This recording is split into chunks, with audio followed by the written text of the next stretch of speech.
So, you know, when you've got a piece of paper and you gotta get the lines off the page, and you have to look at the page to get your line, go on to the next thing. Well, if there's a moment there where it takes you a moment to get to the page, to get to the line, the other character, the other actor cannot afford just to be sitting there waiting for you to get the line. Every moment that you're alive in the life of the scene, you're all about one thing, and that is getting your needs satisfied. Okay, whatever you do in those moments when the lines aren't coming, you're not dead. You're not waiting.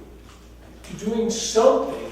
You're thinking. You're looking at them, paying attention to them. They're not paying attention to me. What do I do? You know, how do I deal with this? How does this fit with my picture of getting my needs satisfied? And for you, the actor who's struggling to find the word on the page, if all of your attention in that moment is going to where's the word on the page, that's what the scene becomes for you. There is no scene anymore. So, as you're looking for the lines on the page, you still got to be connected to, I needed to finish it. I needed to do that. I got to find this line, but I really need to be over there with her. I can't be doing this. I got to be over there with her because that's where I get my needs satisfied. And here's the bloody word, then I'm back at her, and then I give her the line.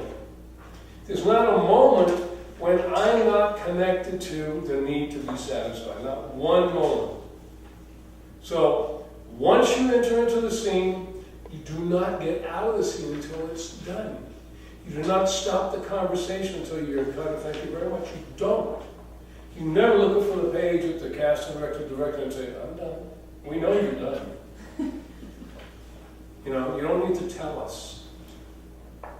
Your job as the actor is to create a human being's life in relationship to another human being's life.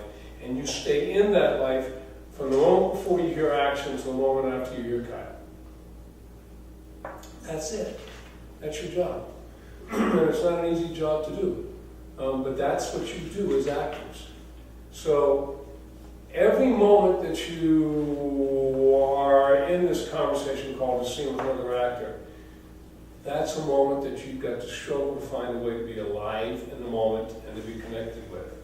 And the way that you get connected with is by choosing a need to be satisfied through the other person. Okay? That's the way. There may be other ways, but you know, this is the way that I know. And it's a discipline. So, that answers you. Is that a long answer to a short question? Mike, we're doing a cold read, and tomorrow we're doing callbacks. So did I succeed in answering the question without answering it? That's what my producer on the film did. Every time you ask him a question, he would ramble on for half an hour and never get to the answer. And then he'd say, Sounds like a TED Talk. you got there, right? And you couldn't say, no. No, because he'd You do have to it say, again. Yeah. Be another half hour. Okay. Bryce, so if you're not getting anything like a reader, say it's a typical reader that's totally flat, I mean, you're getting something, right? But this whole approach is like kind of playing it like that's a character choice, like that's whatever tiny thing they're giving you, you're trying to get, you're playing off that. Is that correct, or what would you? My opinion would be yes. Yeah. If somebody's flat, and you as the character can't be getting that it's the other person making a character choice. You as the actor would say, well, this is somebody making a character choice, but that's still taking you out of the reality of it being a conversation. You're having a conversation with somebody who's being a certain way. Is the way they're being contributing to you getting your needs satisfied or not? If it's not contributing to you getting your needs satisfied, the way they're behaving, then you've got to do something to manipulate that behavior. Even if they're only a reader who's, I say only a reader, even if they're a reader who's read with 50 people already today who doesn't have anything left to give and is just reading the line, what do you do to have them wake up? Are you really going to get your needs satisfied from somebody who's not paying attention, who's not really there? Yeah. Have you ever been in a conversation with somebody who wasn't really there with you? Yes. What do you do if you need them to be there? You do something. You don't know what you're going to do in the moment. You got to figure it out. And again, the thing that thing picks up on the camera, especially if it's up close, is it picks up your inner life. It reads your soul. It reads your thoughts. It gets the wheels turning. It gets the life behind the eyes. It gets you putting two and two together to figure out, did I just, whatever I just got, does that tell me that I'm getting my needs satisfied or not? She's still angry at me, she's not gonna tell me she loves me, so what do I do? I gotta get that, I gotta figure out what to do. Oh, so now I'll deal with her a different way. This is not while you're sitting here thinking about all this where the scene is stopped dead. It's as she's speaking or as you're speaking or whatever might happen, but it's always the person in front of you is who you're dealing with.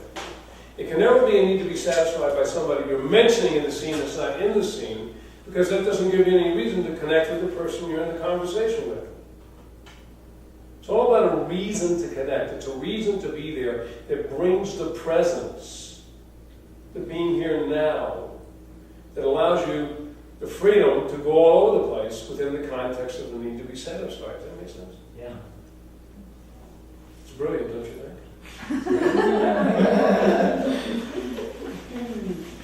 Okay, you ready to work? Okay, you gotta go first. And what I'm looking for this time is I'm never looking for performance.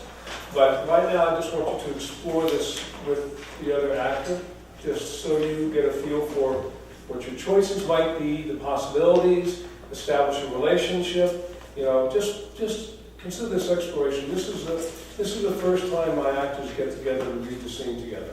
Okay? So just take it down. Good. That's it. And No, we don't need to take this. No. No.